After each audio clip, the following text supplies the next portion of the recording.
Okay, so we're James and Sweet Tea, and we are joined with David of the Flat Earth podcast. Welcome to the show, Dave. Hey, thanks for having me. I just listened to your last episode about the moon landing.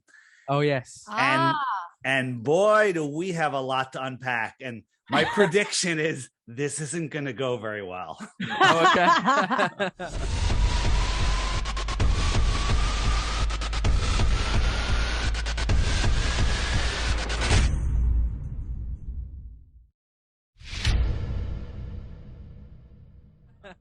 Okay, what are your thoughts on the moon landings? Oh my Lord. Oh my Lord. So there's so much to unpack. You did a little Googling. Do you Yes. Let's just take a step back.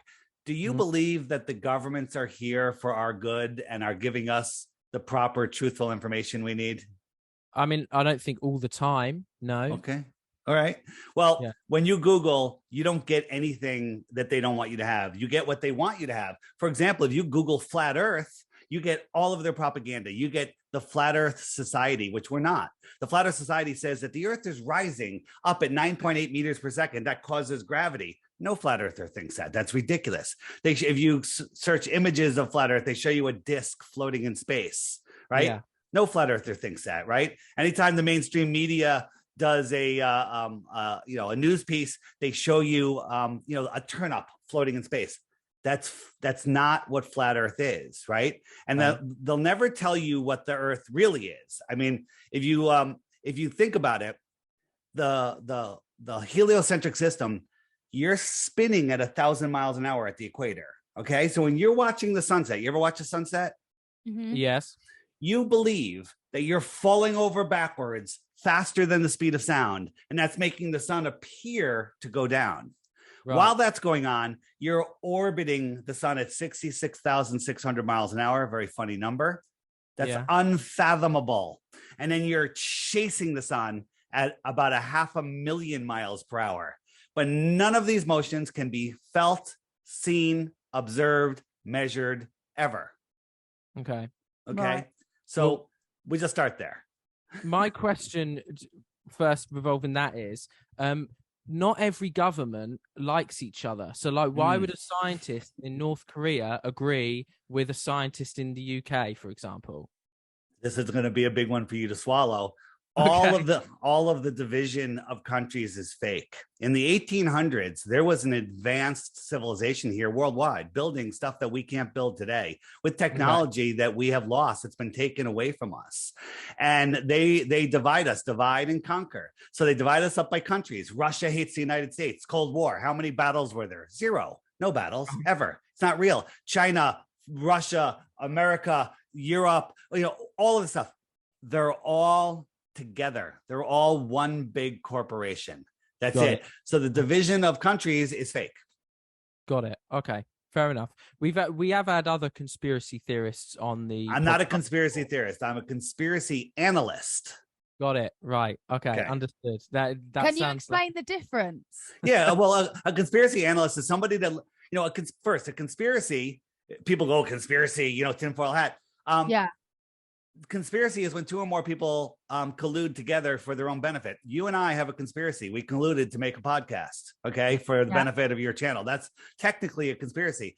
So if you don't believe that men will conspire for their own good, then that's crazy. Well, conspiracies do exist. So when you look at them, conspiracy is something that's claimed to be true where there's no evidence, okay? Like the globe Earth. You believe you live on a globe, but you have no evidence. You've been brainwashed to think, well, I see ships go over the horizon, day and night, time zones, seasons, weather, global warming, all of the stuff. But then when you actually analyze that stuff, you realize, some of them work on both, and the other ones actually prove the Earth is flat. Got it. Right. Right. Great start. Gone. You went straight in. for it. Yeah, we're gonna dive in. And here's the thing. Do not believe anything I say. I'm going to show you 1,000 doors that you never saw before that have information for you, but you have to take the time, the effort, and the ambition to go look through those doors and take the time, right? Yeah. Like I normally tell people I live in Connecticut on the East Coast in the USA. Where are you guys? We're in the south coast of the UK. Okay. Now, I believe that you live in the south coast in the UK. Why do I believe that? Well, you told me. Yeah. I can't think of a reason why you would lie to me. Okay. But it's a belief. Mm-hmm. Right. If I wanted to know it, I'd have to like Google you. Maybe I can find you on Facebook. Maybe I can find your friends. And look, oh, they're all in the same area. Oh, I found your yearbook, high school. All right. And now I know. Belief is the enemy of knowing. Belief is for lazy people. You believe I live in Connecticut. You don't have to do anything else to maintain that belief. But if you want to know it, you got to take time and effort to go look. So you believe you live on a ball because a guy in a bow tie who lies told you that boats go over the curve. A guy at your school may have told you that Aristophanes, the Greek mathematician 2,000 years ago, figured it out with sticks and shadows. But when you actually look at that experiment, it proves that the earth is flat. Right. Okay. So I've got a bunch of questions, and actually what you just said there about belief and stuff. Yeah, that's good. Goes well into my first question. Let's go. When did you first discover the flat earth theory? When did you first become a believer in this? Yeah, so it's not about believing. And again, so in 2012, 13, and 14, I think those were the years, somewhere around there. I was doing a conspiracy analyst podcast, which had a humor angle to it, where we had two truth seekers, myself and my co-host Tim. Then we had a comedian that tried to turn everything into a fart joke. And it was a great combination because people like to laugh and it brings you in and it throws some truth out. And in the third year, people started sending me flat earth stuff. Hey, Dave, have you looked into flat earth? I was like, that's funny, delete. And then they kept coming. It kept going on our Facebook page. And I was like, delete, ban for life. Anyone that mentioned flat earth, I was triggered. I just watch this 1 minute video. Nope, banned. You can no longer communicate with me. Then another researcher, well-respected, she said, she mentioned that she thinks the earth might be flat. And I'm like, are you freaking kidding me? She goes, here, watch these videos. Now, YouTube is not a place of truth or lies. It's a platform that will host everything, garbage and gold at the same time. And you have to use your God-given common sense to look at it and sort it out. So she sent me these YouTube videos, and I'm like, and I went in, I'm like, okay, I'm just going to prove the globe and be done with this, and prove the globe, disprove flat earth. And for 2 weeks, I tried, and I couldn't come up with one proof of the globe, not one. To the point, right now, I have a challenge out there. I have an app. It's called the Flat Earth Sun, Moon, and Zodiac Clock app. Every day, there's a daily video on it. Watch that video every day for 2 weeks, and you too will lose the respect of your family and friends because you'll become a flat earther. All right. So, but I'm offering after you do that 3 Bitcoins for 1 globe proof. But you got to watch it first. You got to check the frequently asked questions section to make sure it wasn't answered there, because your silly question has already been answered. Okay. And I'm not, when I say you, I'm talking about everybody. I'm talking about me. I thought flat earth was the dumbest thing ever. It's so much where I refused to look. And now I quit. I walked away from my own company. I walked away from everything that I strive my whole life to gain, to speak to people like you, because in the end of this conversation, when I smack down every belief that you have about the globe, it happened to me. You're going to go, why the lie? Why does the shape of the earth matter? And I'll give you a little preview to the answer. The shape of the earth doesn't matter. Flat is not a shape. It's a description of level and horizontal. We'll answer that question at the end, because I know you're going to ask it. Okay. Yeah. Okay. So I think our first sort of easy questions is, Sweet Tea back here is, she works in cabin crew. She's an air hostess. And she goes up in the air, and you can ask the question, T. Well, like, it's not really a question, but like, I've got photos. I've seen the curvature. Yeah, so you think you've seen the curvature, and everybody did, because there's several things. One, you're told that the earth is a curve. 2, the windows on the airplane are curved, and they'll curve the edge of the horizon down, even when you're on the tarmac. Try again, take a look. You'll see it. Okay. But even if you got it close up to a flat part of the window, the way our vision works is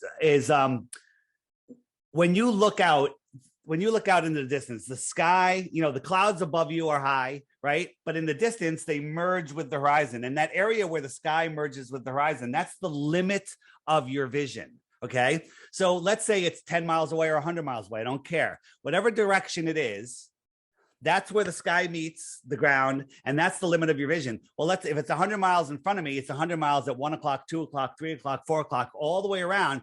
That draws a circle, a flat circle, okay? And when you understand that you're looking at a flat circle, then you understand, that your brain converts that. Your brain converts that to a you think it's a globe because you're looking at this flat circle, right? Right. Yeah. So when you're looking into the distance, you see the same in all different directions. If you draw a line tangent to the 12 o'clock, then you see a curve and you think it's a curve. But Neil deGrasse Tyson, the high priest of scientism, science themselves say, oh, well, you can see they used to say you can see it from an airplane. Then we showed them that you can't. Then they say you can see it from a MiG fighter and they show you can't. Then we put balloons up to 120,000 feet. The horizon's flat. The earth isn't spinning below them. And there's no curvature at 127,000 feet. Now science says, oh, you have to get higher than 127,000 feet to see it. They keep moving the globe post. Okay. Right. So go again. Take a look on the airplane. You're not seeing curvature, and science will tell you you're not seeing curvature. Okay, well, we live by the sea, okay? We walk down to the beach, and far in the distance for us, there are wind turbines. Yes, and wind turbines that are in front of the others, and they're lower down because obviously the horizon and the curve. So surely that is the Earth curving. Obviously, right? Obviously. Yeah. Obviously. So when you're looking into the distance, the atmosphere, then when you're looking across the Earth, the atmosphere is the thickest part. When you're looking up, you're looking through very little atmosphere. When you're looking across, you're looking through all of it. Water vapor, and the atmosphere is like a lens. It magnifies things. So as things get magnified, they get pushed into the horizon. So, for example, I'm showing you, and for those of you watching or listening, this is Skunk Bay, and just a time lapse during the day, and the land keeps just based on the weather conditions gets pushed. It looks like the buildings are going underneath the water, but they're not. It's just an optical effect. Our horizon, if we had a physical ball, anything going over the horizon would disappear behind a physical horizon, but we can zoom in and see things, right? So we're all told that boats go over the horizon, right?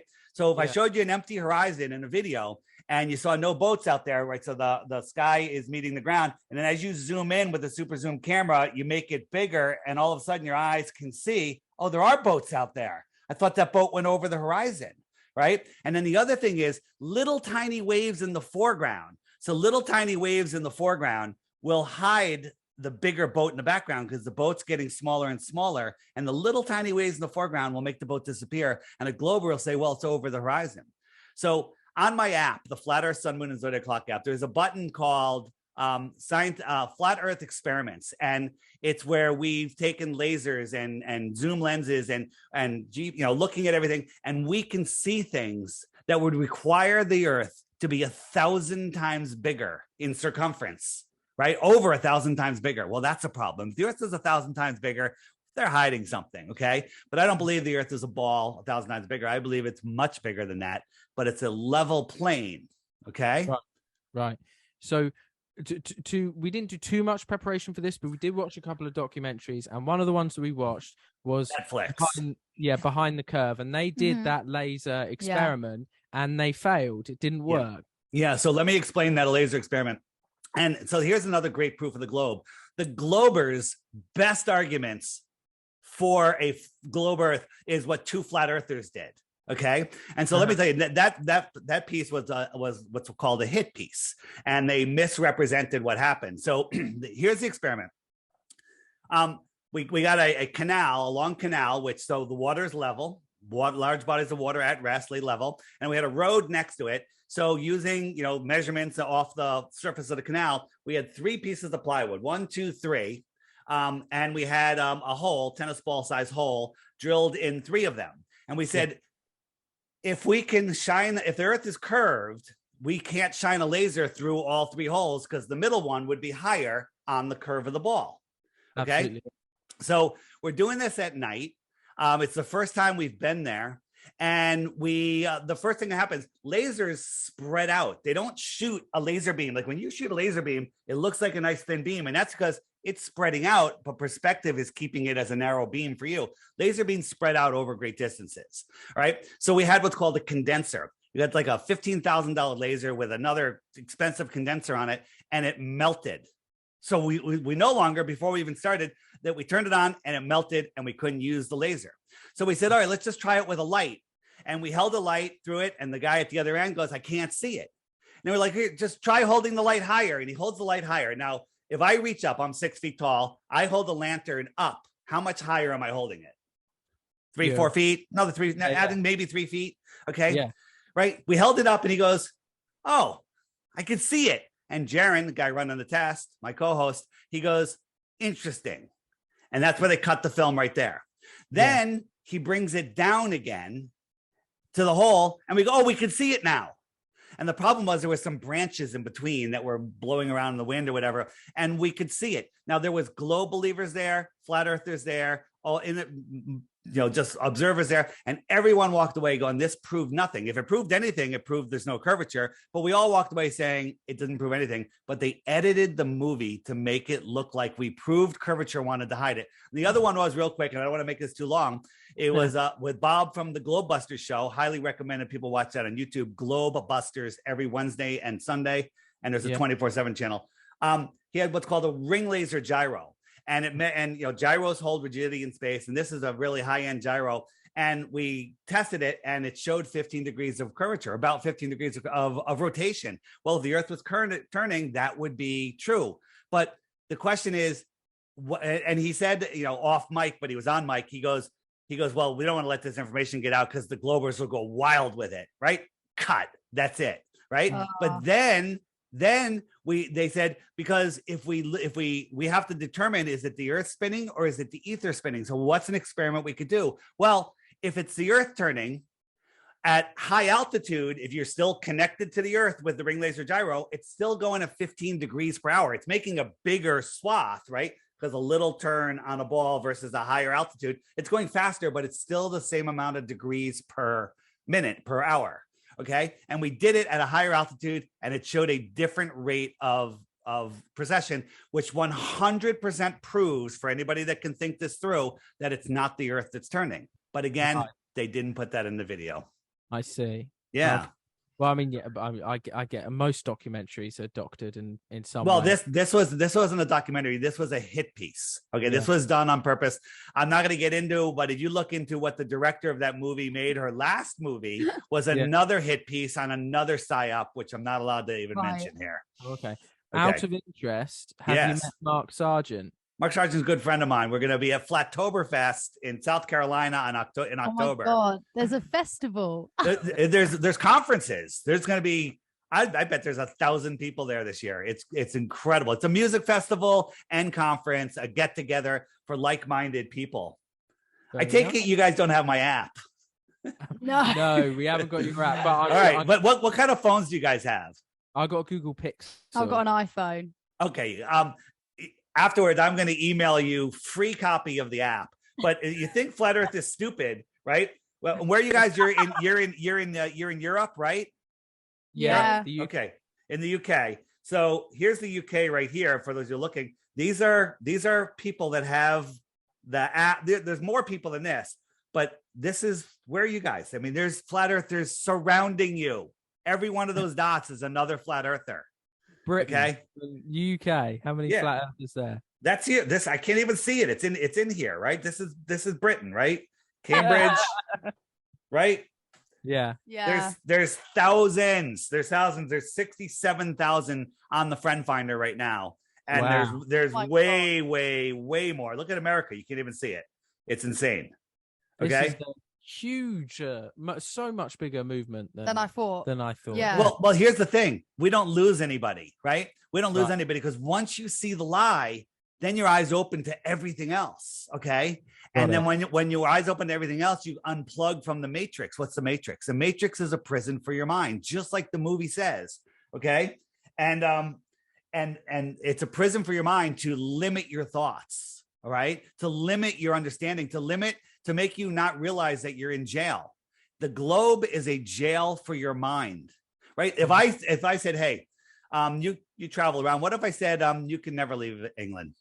You can never leave all of Europe. You'd be like, hell no, I'm leaving. No matter how big I make that fence, humans want to go to the other side of the fence. That's all we want to be. Everyone wants to go to the other side of the freaking fence. Yeah. Well, how do they hide the fence? They put you on a ball. There's nothing else to discover, Truman. Remember that? The Truman Show? He goes, I want to be an explorer. And she goes, oh, there's nothing else to discover. That's where they have us. All right. We need to get to space eventually, but go ahead. Hit me with your questions. So another to expand on that a little bit. I wasn't even showing you the stuff while I was talking to you. It's incredible. The amount of people. So let me just go real back. I didn't realize they didn't transition the image, but here is the UK right here. Right? This is UK right there? Yes. These are the people just near you. Okay. Loads in London. Insane. Wow. And then back over here, America. Just filled with them. Right. And this is just a fraction. Right. Nobody leaves flat Earth because it's a cult. No, it's not a cult. Okay. It's it's an amazing journey once you wake up to this. Once you see this, you can't unsee it. I always say couples that are together, if one of them's a flat earther and one of them's not, they can't stay together. However, the flat earther has the advantage because the flat earther will never go back to the globe, because once you see it, you're like, how the hell did I ever believe this? The glober will only come over if they listen and they're smart. If they don't even have to be that smart, to see the deception. Mm-hmm. Go ahead. My question to expand on this idea is we had another person come on the show called Max, and he showed us another idea called like hollow earth. And I'm not expecting you to deny that or anything. But my question is, for the whole sort of flat earth theorem, what is more important, showing that the earth is not a globe or showing that the earth is flat? Like, is it more important that the earth isn't a globe, or is it more important to show that the earth is flat? Well, that's a great question. And it's more important to show, here's the thing. What's the exact makeup of the flat earth? We're just figuring this stuff out. But what we can prove is that the earth is level, that it's stationary, and that it's not a globe next to an impossible space vacuum, right? So look at this. Anywhere in nature or in a lab, you can't have high pressure next to low pressure or no pressure, like a vacuum of space, without a physical barrier, period. You need a container. Okay. Well, we're a globe with water and air on the outside flying through a space vacuum. That's scientifically impossible. And the only answer they can come up with is gravity holds the air down. Well, how does a summer breeze blow left and right? How do butterflies fly? How do I hold my arms up without gravity? I could hold on trillions and trillions of cubic tons of water, right? But I can stand, I can jump. That doesn't make any sense. And how can I take a straw with the weak, low pressure of my lungs, suck air and water up and away from gravity effortlessly, right? I mean, are my cheeks stronger than the vacuum of space? No, right? They tell us, if there's a window blows out an airplane, people get sucked out the window and ripped into pieces, okay? Because of the pressure differences. How does that work? Okay. Yeah. I see. Okay. So the earth is flat, right? What is the moon? What is the moon to us? And is the moon also flat? So, so the question is, do you have lights in the ceiling that are in the room that you're in right now? Yeah. Yes. Okay. Look at those lights. Mm-hmm. Look at them. Think about the shape that they are and what they're made of. And now describe your floor based on the shape of those lights. No, don't look at the floor. Look at the sky. Okay. It's a ridiculous thing. Okay. Right. So the question is the moon a sphere? Well, it kind of looks spherical to me, but you don't know if it's a sphere. Here's 4 moons I'm looking at. And I ask you, is this one a sphere? And when the hand picks it up, well, it's a half a sphere. How about the second one? Is that one a sphere? I ask. And you look at it. Well, I think it is. Okay. But it's not. It's flat. right? And I'm not saying the moon is flat or a sphere. I'm just saying if you can't touch it and measurement, the third one, that's got to be a sphere, right? Nope, it's a cup, right? So if you can't see it and measure it, you don't know how what shape it is or how far it is, right? And the math that NASA uses to tell us how far the moon is, well, then that means the sun is the same distance because they're using the size and stuff. Well, the sun and the moon, I think, are the same distance. They're here within our atmosphere, right?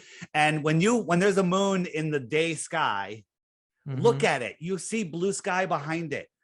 Okay, you see that it's right here. And at nighttime, when the moon is, when there's some clouds out, the moon will only light up the clouds that it's next to. If the moon was 238,000 miles away, it would light up all of the clouds that you see, but it only lights up the ones next to it. Get a bunch of cotton balls, throw them all over the floor and get a light, hold it high up in the air. It's going to light up all the cotton balls. If you only want to light up 3 of them, you got to bring it way, way down. So the moon, I don't believe is a physical object. I believe it is for lack of a better word, a projection into our reality. And again, in my app, there's a moon button, there's an eclipse button, and there's videos there that will show you what I'm talking about. It'll show you what's going on and what the moon isn't. Go ahead. But the sun is further away from the moon. How do you know that? How do you know that? Who told you that? The liars at NASA told you that. Right? Everyone. Go out on a sunny day and look at the sun. It's right there. It's right there in our sky.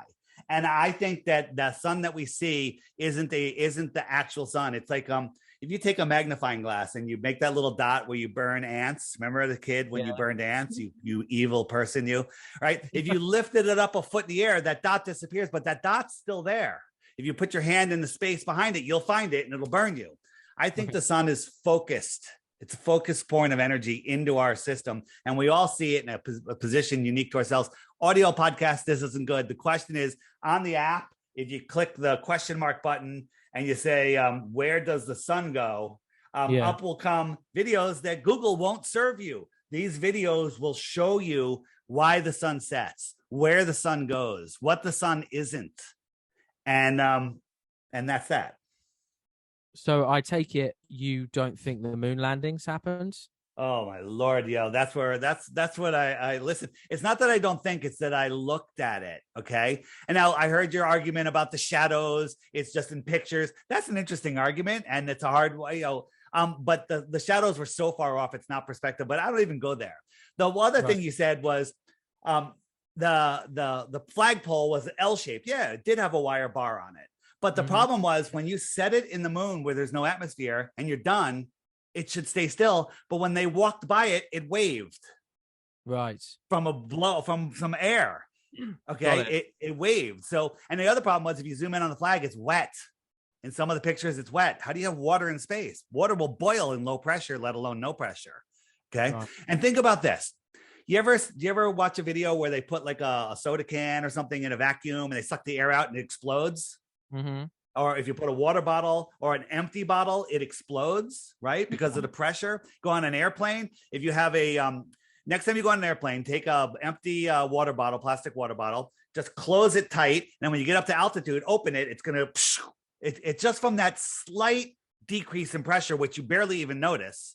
It's going to do that. And then re-seal it at the top. And when you land, it'll crush, right? From the slight difference of pressure. Well, astronauts need to breathe in their pressurized suit. When they're in space, they should explode like the Stay Puft Marshmallow Man. There's no argument. That's not a theory. Okay. They should explode. But there's none of that. Can you explain that? I personally can't. No. Well, and don't give away your common sense to authority, right? Authority are just people that memorize and regurgitate the banker textbooks better than anybody else. Okay. The whole moon landing is absolute and total nonsense. Think about this. You ever fly over your home when you're coming into your home airport and see your house? Yeah. What do you scream at the neighbor next to you? The person you don't even know if you're sitting next to somebody. Hey, look, there's my house, right? Yeah, You're so yeah. excited. If you went to the moon, a desolate place away from humanity, like crazy, and you have the incredible view of the Earth from the moon, the entire conversation would have been holy effing ass. Look at the friggin' the Earth. Look, there's the United States. There's the UK. Oh my effing God. You would be going crazy. Never once did the astronauts mention the Earth while they were on the moon. Right. Think about that. Think about that. And then they were hanging from wires, okay? They were hanging from wires. And if you're in space with no air and half the 1/6 of gravity, you'd be going faster, not slower. They're hanging from bungee cords, essentially. And there's plenty of video where you can see the cord, where you can actually see the cord, okay? So are the other planets flat as well then? So again, you're mixing a heliocentric story with a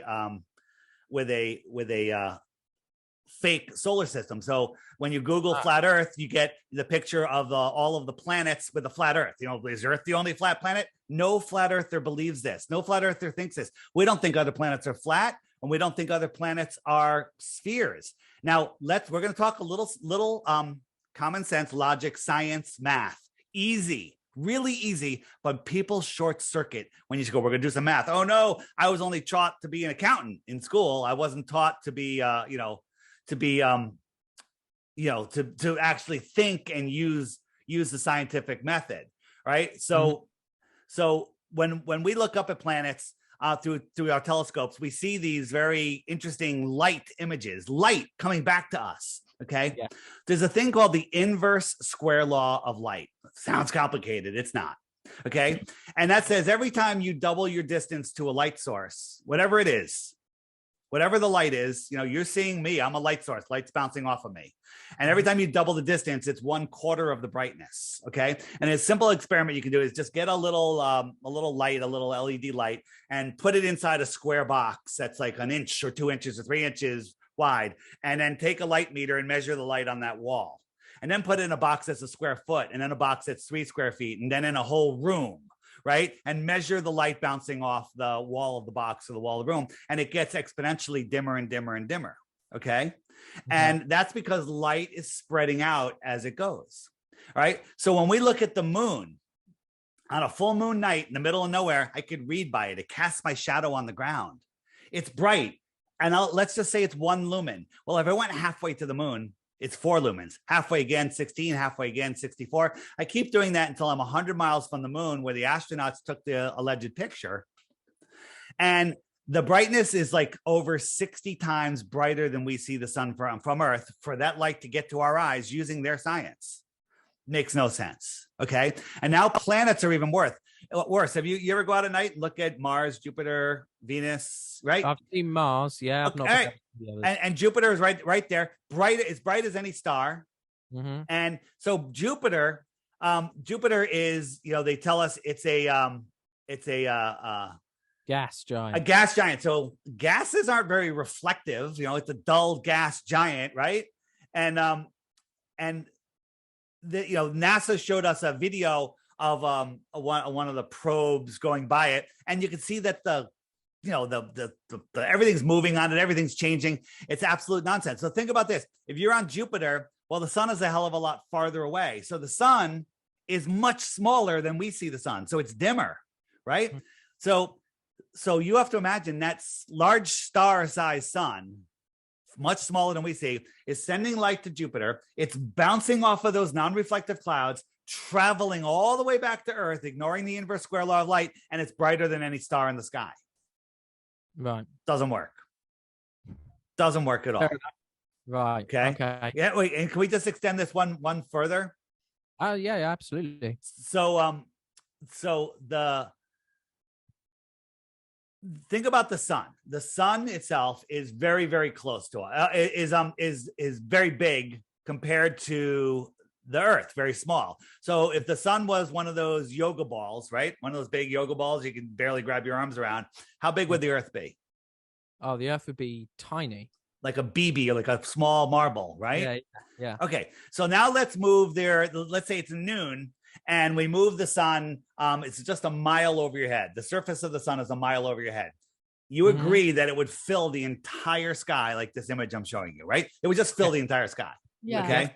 Yeah. So then when things go into the distance, they get smaller. So let's move it 93 million miles away where they tell us, and it becomes the size of a coin held at arm's length. You can hide the sun holding a coin, small coin, right?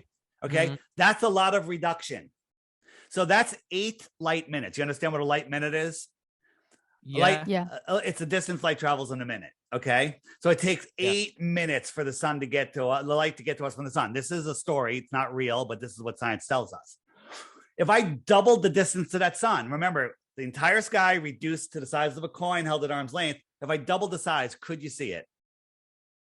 Yeah. Maybe. Yes. It'd be a lot smaller though, right? Yeah. Okay, so that's light. If we double that, so now it's 4 times farther. That's a light half hour. Do you think you could see it? Probably not now. Probably not. How about we double it again? It's a light hour, 8 times farther. Do you think you can see it? No. Probably not. How about if we multiplied that by 24? No 24 times farther. Okay, the 200. Okay. Yeah. It's not probably not. It's absolutely positively scientifically provably not, because the angular size of that, ignoring the inverse square law, is magnitudes too small. So at a light day away, it's absolutely absurd that you can see the sun. Okay, well, the sun's not a light day away. How can we compare that to a star? Well, you guys can see Polaris. It's a bright star in the sky. It's our North Star, and it's about 48 times bigger than our sun. Well, what distance would it have to be an equivalent distance where you couldn't see it? Well, it's 48 times bigger, so 48 times farther. A light day is absolutely ridiculous. So 48 light days away, round, 2 light months away even. It's ridiculous. It's absolutely impossible. They tell us it's 433 light years away. Your brain should just short circuit, and you're not going to be able to process the information because you weren't taught to deal with large numbers. One more thing, and then I'll let you go. The closest star is 4.5 light years away, 25 trillion miles. That's the closest star. And the other ones are so much farther than that. It's ridiculous. This is what they tell us. It's a lie, but this is what they tell us. Okay. Ignoring the inverse square law of light, because you already can't see it because of that, right? If you were traveling at 100,000 miles an hour, which is absolutely absurd, it would take you 28,000 years to get to that star. Yeah. 28,000 years. I heard you say in your last podcast, should we be exploring space in the first place? Well, if that was real, 28,000 years at a speed that's incomprehensible, what the hell are we doing? Yeah. Okay. And we're not going to space. Here's a little trick, a little piece of information. And again, on the app, you can find information. There's a playlist called Rockets Are Balloons. When you understand that no human, no dog, no cat, no animals, nobody, well, maybe a dog or a cat they might have launched into orbit, into high altitude, but nobody is going into space, because space doesn't exist like described. Right. Okay. What do you think space is then? Yeah. Well, again, anything above 73 miles is conjecture, and anything beyond the shoreline of Antarctica is conjecture also. But I think space is best described as water. I think space is water. And I think that we're in this bubble, if you will, on this giant Earth plane. There was a rocket that was sent up in Arizona here in the United States, an amateur rocket. They gave us an uninterrupted view down and an uninterrupted view sideways. Now the rocket was spinning, but it went up 72 miles and then it hit something. It went kerplunk, not into water, but something more viscous, if you will, like some sort of plasma. That was interesting. And and then after we were exposing this, they came out with some MIT thing. Oh, it was a yo-yo anti-spin thing, and they showed this thing. And what was interesting is, besides the horizon looking flat, the moon showed up. We could see the moon, right? And so we went to timeanddate.com and we looked at where the rocket was taking off from, which was Arizona on the west side of the United States. And the moon at that time was over Australia. Well, if the Earth was a basketball, that rocket was 1/4 millimeter above that basketball, and the moon was below the basketball. How did it see the moon? Right. Okay. Fucking hell. Yeah. You've got Yes. an answer for everything. Good Yeah, answer. So here's the thing. It takes courage and it takes the death of your ego to look at this, right? A lot of people can't handle it because they built their life's foundations. You know, you were taught the earth was a globe before you can speak. All the children's shows, everything, your teacher had a globe in front of the class. They teach you about gravity. The first worksheet kids bring home from school is the orbits, the planets, the orbits and stuff. And it's all indoctrination. NASA was created to make us stop looking at Antarctica. Okay. Right. And the reason I say that is because we had Operation High Jump, it was called, and Admiral Byrd went out there and said there's land bigger than the United States filled with resources, no humans there, no plants, no animals, just resources. And they said, oh, Antarctic Treaty, nobody can go there. And it's still in effect today. Can't even be questioned until the year 2041. And that reminds me of your comment saying we're going to have a permanent residence on the moon. The moon is not a place. It's a light. No one's going to the moon. Okay. And in the app underneath the moon nonsense playlist, there's great videos. And one of them is a physicist from the 1950s doing a news interview. And he was saying that the moon's a plasma and that NASA is going to find this out soon. He didn't realize the deception that was coming. But here's what the earth is. And just so people, and so you guys get a picture, a pond and a lake at rest is flat. Would you describe the surface of that pond as a U, as a hump, or as flat? Of course, flat, okay. Right? Mm-hmm. And that body of water needs a container. What's the container for that water? Pond. What's the container for a pond? The land that surrounds it. Now, does that land have to be higher than the water, the same as the water, or lower than the water? Lower. Well, no, if it has to be higher, the water has to be lower than the land. Yeah. Right. Yeah, because if you lowered the land, the water would flow away. If you had a bathtub and you got rid of the tub, the water is going to flow away. If you got rid of the side of the lake, the water is going to flow away. Okay. So why am I talking about this? Well, think of all of the oceans in the world as a giant pond. All of the continents are surrounded by water. All of the islands are surrounded by water, but all of the water is surrounded by land. It's container. Antarctica is not a continent at the bottom of the ball. It's the land on the outside of that container. Okay. So if you sailed to the edge of our world, the edge of our pond, you don't fall off into space like the Flat Earth Society wants you to believe. You step up onto the land. Antarctica is the highest land on Earth. Okay. But hundreds of explorers in history have sailed around the Earth and, come back again. What is stopping you, Mark Sargent, a bunch of guys buying a boat together, if you had like a documentary crew or something, and just sailing from one end to the other, and it's your own documentary crew, the video is completely yours. What is stopping you guys from just doing that? What's stopping us is the United Nations and all of the naval bases that surround our pond. There's 7 or 8 of them. And a couple of fishermen tried to do it. And they crossed the 60 degrees south where no one's allowed to cross without permits, and you can't get the permits. And all of a sudden, a warship showed up and radioed them, sent a drone after them, and turned them around immediately. Do not even go any farther. You're in restricted waters. Get out of here. Okay. So you can't go to Antarctica. Now people say, well, I got advertisements all the time to go to Antarctica. There's 100 different companies that you can book a trip for $10,000 to $50,000 or higher to go to Antarctica on a guided tour where they take you to this little island off the tip of South America and they show you some penguins and some ice and they kick you out.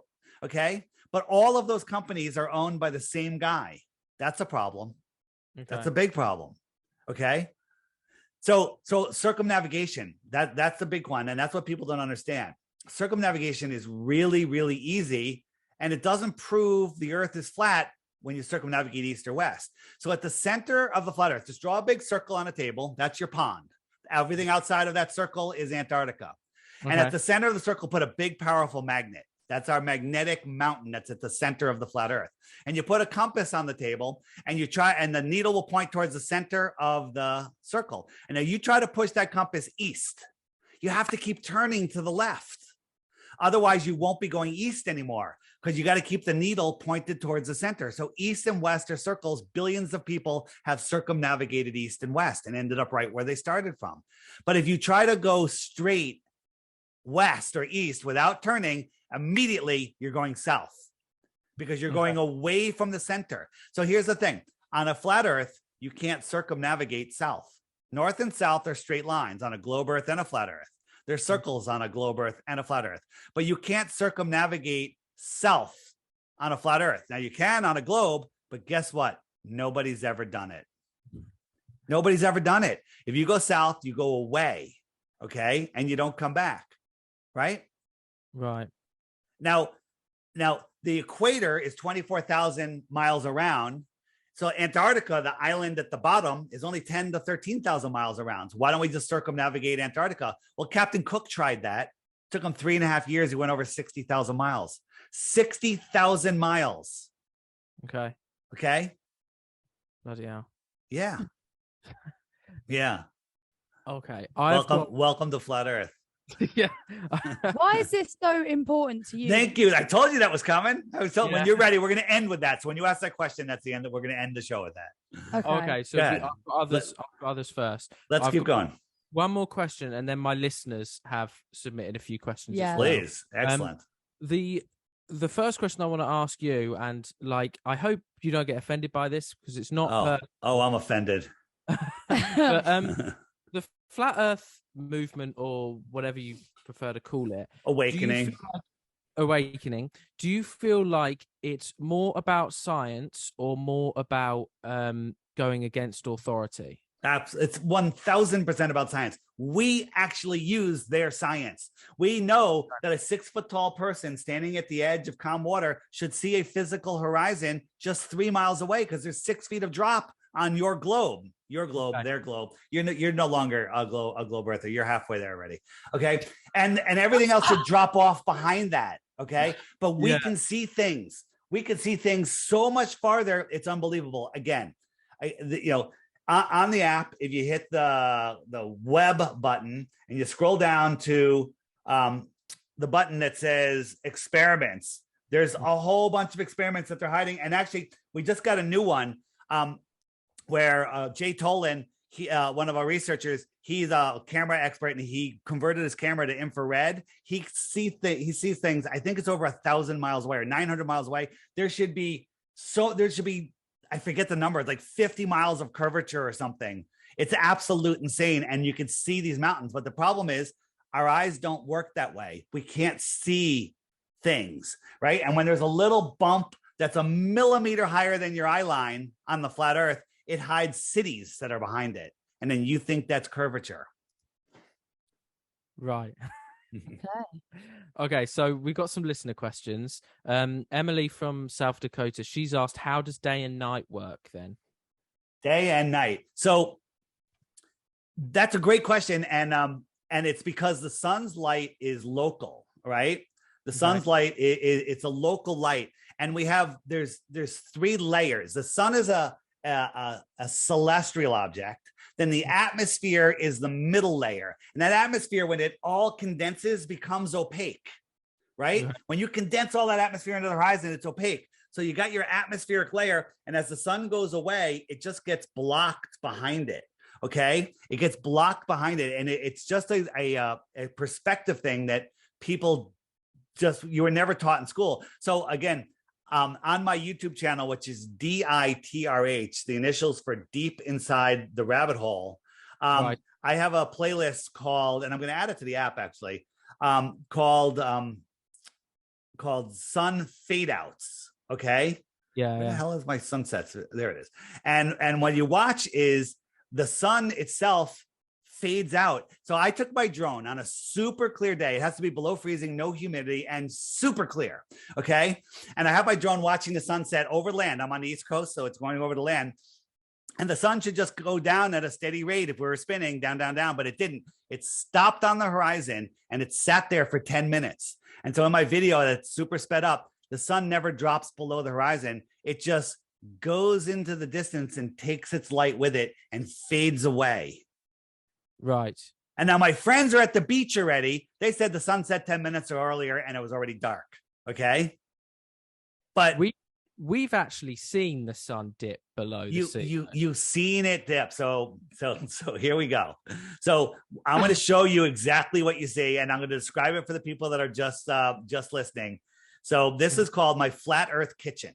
And what I show you here is I got my countertop is the flat Earth, and I have a line representing the path of the sun. And here I am walking towards you, showing the sun going on a straight and level line. Now here in the midground, this could be a city skyline, mountains, or just the atmospheric deck of opacity, I call it. Once you understand what that is, we never go below it, and the line is level. Now I'm going to show you a terrestrial camera on the other end of the counter, looking up at that. Now, if I showed you this line first, I'd say, is this level? You go, no, it's tilted down at about a 45-degree angle. And I say, is this sun going behind this thing that's at my eye level? And you'd be like, well, no, yeah, it is. It's going below it. And then if I zoom in even farther, the line almost looks like it's going straight down. Okay. And this looks like it's setting behind something that it's not even going below. It's because we're terrestrial viewers, right? And when I compare that to a real sunset, the sun goes away and look what it's going behind. This is called the atmospheric deck of opacity. But this difference between the atmospheric deck and what you think is the water, you can't even see that unless you zoom in with a camera. And that looks like one line, and the sun will just disappear behind it. Okay. It'll disappear behind it. And that's all about perspective. Again, where does the sun go in the app? Watch those videos and then you'll see what I'm talking about. Okay.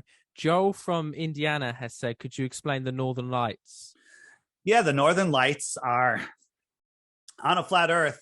There is energy coming out of our North Pole, just like they say it is on the globe Earth, right? And it goes around. We live in this toroidal field. We live on this dielectric plane in the middle of the toroidal field. That's all it is. It's the same thing. But on the globe, your model's stupid because it's coming from the molten magnetic core. Well, if you know anything about magnets, if you heat them, before they melt, they hit what's called the Curie point, and that's where they lose all magnetism. So explain to me what a molten metal magnet is, because it doesn't exist in science. They're just making crap up. The deepest hole ever dug is just under 8 miles, okay, in Russia, the Great Borehole, right? And as they were doing it, they were using like ground penetrating radar to see what they're going to hit next, and it was wrong every step of the way.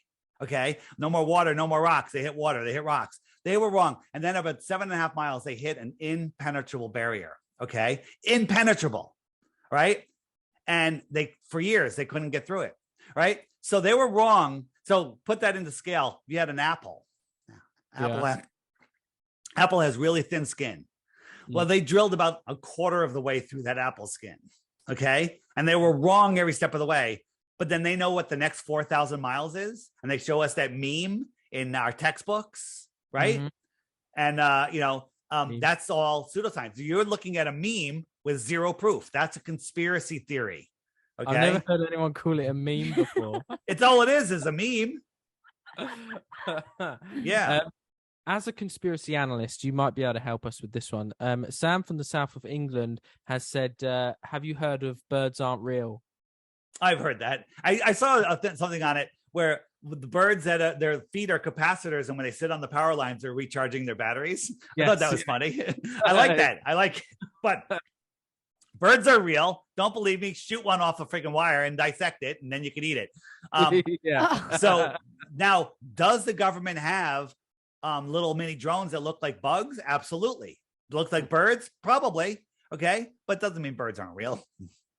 No, that's silly. Yeah, I completely get what you mean. But so we're going to come to the last question, which you told us to ask you last. Yeah. Which was, why is it so important to you? Yeah. The elite are laughing at you. Okay. Mm-hmm. So do you know that your thoughts create your reality? I guess so, yeah. Interesting. Think about everything you have in your life, from that shirt you're wearing to the room you're in to the podcast you have. You thought about it. It's something brought it into your life. The people you hang out with, just the thoughts create your reality. Anything that you created in your life, you thought about it first. A car that you have, somebody thought about it, made that car, and then you thought about it and you found a way to get it and whatever. Your thoughts create your reality. They want you to believe that you're spinning out of control, lost in an infinite, impossible space universe. Okay. That you're a speck of dust, that an asteroid could take you out at any time. Asteroids don't exist. Ready? We're going to open up some rabbit holes right here. Asteroids don't exist. Okay. Yeah. Dinosaurs don't exist. Now there was okay, hold on. Dinosaurs don't exist. There was large lizards and there was dragons that all cultures all across the world talked about, right? But the T-Rex and the Stegosaurus, these are made up fictions. In the 1800s, a royal guy said he wrote a paper theorizing on dinosaurs. Never once before in all of history, back to the Egyptians or whoever built the pyramids, did they say, mention that they found a dinosaur bone? Never once. He wrote a paper, and a year later to the day, he discovered the first dinosaur. Okay. Go into any museum, get the curator out there. He'll tell you that those bones that you're looking at are made in China with chicken bones and paper mache, and that the real bones are too radioactive and sensitive to light. You can't see them. They're locked up. The bones aren't bones. They're the sedimentary rock that's been changed during fossilization. So they're not bones anyway. Yeah, but they're not even, they find like one whale bone on the top of a mountain, can't figure out how it got to the top of the mountain. So they theorize a dinosaur out of it. Never once is a single skull of any dinosaur ever found. It's all made up nonsense. It's to make you believe in the Big Bang and that we could be taken out. It's to keep you in fear. But the bones get to the top of the mountain because of how the Earth has moved and the plates have moved over millions and millions of years. So if the Earth is moving at the rate that they tell us, the pyramid, the Great Pyramid would have moved over a mile already, and it wouldn't be lined up with the star with Polaris. It's still lined up with Polaris. But you listen with the tilting, the what's it called, the precession of the Earth. How is it still pointing at Polaris? And you know what the stupid answer is from the globe world? Oh, it was pointing at a different star, Thuban, back then, but we've processed and now we're happen to be pointing at Polaris during your lifetime. Oh yeah, so nobody mentioned the time that it wasn't pointing at anything. Okay, it's ridiculous. The Earth, we're spinning, corkscrewing, and moving. Nothing would line up with anything ever. We're traveling 4.5 billion miles a year. Nothing would line up with anything. And why are we even talking about that? Because Polaris, I proved to you earlier, is not a star 433 light years away. It's impossible. Space is impossible. So anything out of space, why are we even talking about it? You're talking about Narnia. Right. Okay. But you said, right, that there were still lizards and dragons that existed in the past. Then where is the proof of those? Well, there's tons of fossils of some big, crocodiles and stuff, but nothing like these giant dinosaurs, which are structurally impossible. This is a evolution story. They want you to believe that we were created after a Big Bang. Here's the Big Bang story. Okay. Mm-hmm. Once upon a time, there was nothing. It exploded and became everything. We're not going to even go there. I'll just give you that one. It's so ridiculous. And then all of the rocks started collecting and turning into planets. Oh, I'm getting bigger. Come to me. And it pulled all the stuff in and made these planets with all these resources that we have on them. And for some reason, all of the gases started collapsing on each other and making even bigger balls. Okay. And they turned into nuclear furnaces and they left a vacuum in between. So now we have burning balls of gas in a space vacuum. Okay. And then we have gravity holding everything together. You got the sun is holding on to Venus, Mercury, and Earth, and Mars, and Jupiter, and all these planets at incredible freaking distances, but it ignores all of their moons. All of the moons just stay orbiting each planet and nothing tugs on it. How come when the moon comes around the Earth towards the sun, it doesn't get ripped away or sped up? And when it goes away, it doesn't slow down. Okay. The whole gravitational model is nonsense. If there is a planetary alignment, everything should change. But guess what? There's devices. You know about the Antikythera mechanism? I do not. The Antikythera mechanism was discovered off of Greece in the island of Antikythera. Go figure that. And it was a weird gear they found fossilized in the rock. And they MRI'd it and X-rayed it and they rebuilt it. And it actually predicts where some planets are, the sun and the moon, the phases, and all of the eclipses. And if you turn it around enough times, you realize that all of the eclipses repeat every 18 years. The whole cycle of eclipses is in a pattern that repeats every 18 years. Right. Think about that. We're in a crazy gravitational beehive universe, and this thing is working like a friggin' clock. Sorry, it doesn't work that way. Go out tonight, take a picture of the stars from a certain spot in your yard, put a note in your calendar with an alarm to tell you to go do the same thing next year, same night, same time, and then compare the pictures. Every single star will be in the exact same place. Right. I still think dinosaurs were a thing. I'm sorry, guys. All right. So continuing on. That's because you're unwilling. Listen, I'm taking away your ball. I'm taking away space. I'm taking away dinosaurs. And guess what? Nuclear bombs don't exist either. Okay. It's another fear. So let me ask you a question. So many people died. Hold on. How do you know that? Were you there? No. Okay. So let me answer. You're told a nuclear bomb goes off and it leaves radiation for how long? I don't remember how long. They told us thousands of years, the half-life. Just ridiculous. Okay. 3 days after Hiroshima and Nagasaki, where there's video of them setting up TNT bombs on pallets at ground zero. There's video of that. Okay. Them setting up. 3 days later, the trains were running, the delis were open, they were selling flowers on the street, and everybody went back to work, except, of course, the buildings that were blown up. Okay. But what was the benefit of saying it was this type of bomb? Absolutely. Because they needed that for the war. They need everyone afraid of other countries. So they needed to build the military industrial complex. They wanted us all in fear. Now, if you believe nuclear bombs are real, every time you hear the news, which you should never listen to because that's false evidence appearing real, controlling you, steering your mind north, east, west, south, news steering you. And every time you hear someone say, oh, Putin's could bomb us, could start a nuclear war, every cell in your body hears that and reacts with dis-ease, becomes uneasy, dis-ease, and becomes stressed on some level, right? But once you understand that it's complete and total nonsense, now you hear it and go, oh, that guy's a clown, and you just move on with your day. Okay. And so it's all about fear, because if we didn't have fear, people would stop paying their taxes. People would not support the military. People would, people are addicted to this fear. Okay. If everybody just forgot about the governments, did what we all want to do, just love one another and thrive, right? Then it matters. Imagine this. What if there was something the size of a roll of quarters that you can put into your home heating system and it would heat your house for the rest of your life? Okay.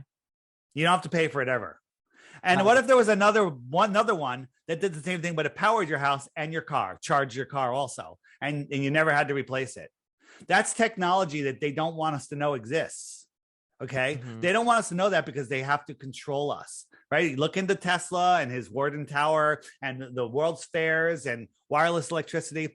There was an advanced civilization here in the 1800s, as I said. And again, on the app, under the web button, if you hit the Tataria mud floods button, bring food and water, because you're not coming out of there for a long time. It's going to blow your mind what you're going to see. Okay. And again, here's one thing that flat earthers all have in common. We're never bored for a second. There's so much to learn. And we know that we don't know. Globers think they know. Everything you said.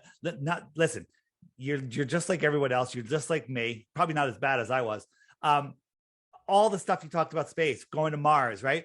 There's this is very important. I actually loaded this just for you on the app under the web button. If you go down to the last one, it says moon landing nonsense. Okay, click that one. The first one is NASA going nowhere since 1959. Okay. Watch that. And what they do is each administration says, we're going to the moon. Then they say, screw the moon, we're going to Mars. Screw that, we're going to the moon. Back and forth, back and forth. I'm a little older than you, and I was supposed to have hotels in space, 30 years ago. Okay. Yeah. And none of it. They just keep kicking the can down the road because nobody's going to space. Nobody. We didn't even get into Elon Musk and Jeff Bezos and NASA rocket launches. They're absolute insanity. Just looking at the Saturn V rocket, the moon rocket, 9 million pounds. There's a thing where you can only make a rocket a certain size because as it gets bigger, you need more fuel, and then more fuel is more weight, which requires more fuel, and you can't lift 9 million pounds off the ground with thrust, because it would blow a hole in everything. The concrete would be obliterated. Everything would just be shredded. Because if you ever look at what a tornado, a strong tornado, 300 miles an hour of room temperature wind, it will turn trees into splinters. It will tie metal posts into knots. It'll pull cement foundations out of the ground. Now you're talking, it's going at 20,000 miles an hour, and it's superheated fuel wind. Okay. And nothing happens. You watch, just Google space shuttle launch and watch the fence that's right next to it. Nothing. Doesn't even shake. Nothing. It's all nonsense. Again, in the app, if you really want to lose your complete and total childhood, scroll down to the, where is it? Rockets Are Balloons. If you watch those videos, goodbye space, goodbye Star Wars. But here's the good news. The good news is space is right here on Earth. Outer space is right here. Where's that outer space? So if we look at this is loading because I just put it on for the first time. Yeah. If we look at the way the world might be set up, we I can't show you right here. Well, when I plug in, it does something. Let me just show you over here. So if we're where is it? Antarctica. All right. So we could be, this is our world. This is our oceans. Here we are, South America, Europe, right? This ring here is Antarctica. And then beyond it, out here in this outer space is more land, more continents. What would you call somebody that lives on the extra territory? An extraterrestrial. From where? If they came to visit us, where are they coming from? The outer space. Thank you. Right here, a couple thousand miles away. Win. Okay. And then if you really, really want to get into it, what's beyond that ring? What's beyond there? Well, imagine a pond in a big area of London that's flat or wherever you are. And you're sailing around, you're going around the middle, your compass is always pointing towards the magnet in the middle, you sail around east and west, then you sail away from the center, south. You get to the edge, you don't fall into space, you climb up on the land, you start walking. Well, a mile away, you can't see the lake anymore. This is smaller scale, 5-10 miles, let's say you go 100 miles away. All of a sudden you come to another pond. What if we lived in this pond and then there's other ponds around us? Other worlds. Right. Want to talk Star Wars? Let's say there's conflicts of people that, land conflicts, whatever, all of that. These are all from other planets, a little part of the plane, a planet, PLANE -T. Okay. Now, whether this is true or not, is scientifically possible. Outer space is Narnia. It doesn't exist. Right. Got it. Okay. Watch that NASA movie.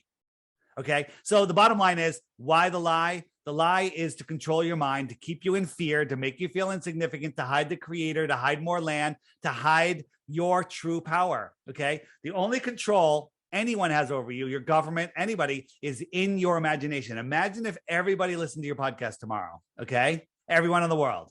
And they go, hey, that guy's right. Well, governments are gone, instantaneously dissolved. No one even matters, because no one will listen to them. Why do we listen to them? God, man, government. Government has climbed on top of man, and now it's trying to climb on top of the creator. Okay. And that's, these are evil, evil people. And your comment at the beginning that sometimes they're not out for our best interest, misguided. They're never out for our best interest. Sorry. Sorry to pop your bubble there. Do you consider yourself a religious person then? Absolutely not. I was 100% atheist. I didn't believe in any of that. And then when I discovered that the earth was flat, well, that means it's intelligently designed. I'm like, holy crap, that means there's a creator. And that's it. If anyone tells you, if you got to follow the creator this way, you got to believe in this, you got to do that's their problem. Have your own personal journey. Am I religious? No. Do I go to church, temple? No, I don't do any of that.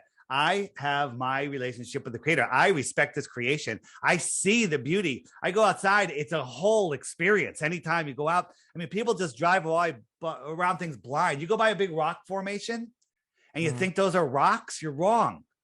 Okay.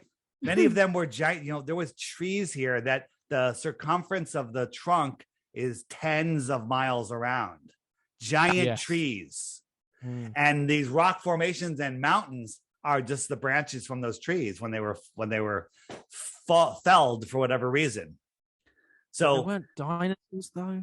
Unfortunately, there wasn't dinosaurs. There's no nuclear bombs. No asteroids are coming in. All of those craters are not from rocks falling from the sky. They're from bubbles coming up from the earth, methane bubbles. So you do think there's a creator then? I don't think there's a creator. There's something that created it. Maybe we're all the creator. Maybe the creator is a benevolent guy sitting on a throne over the North Pole. Maybe the creator is something that I have no ability to describe. But there is a creator because this is not a random accident. Now, we are here with free will. That's the good news. We don't need governments to give us our rights. We have God-given rights. The government just tries to restrict them and take them away and then give them back. They have no right to do any of that. We're free people, right? And here's the thing. What's beyond the shoreline of Antarctica?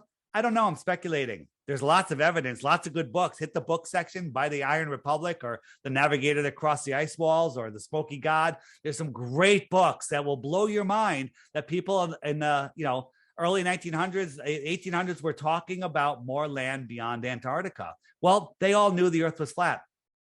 On my website, flatearthdave.com, go there. And there's a movie that I'm in. It's called The Next Level.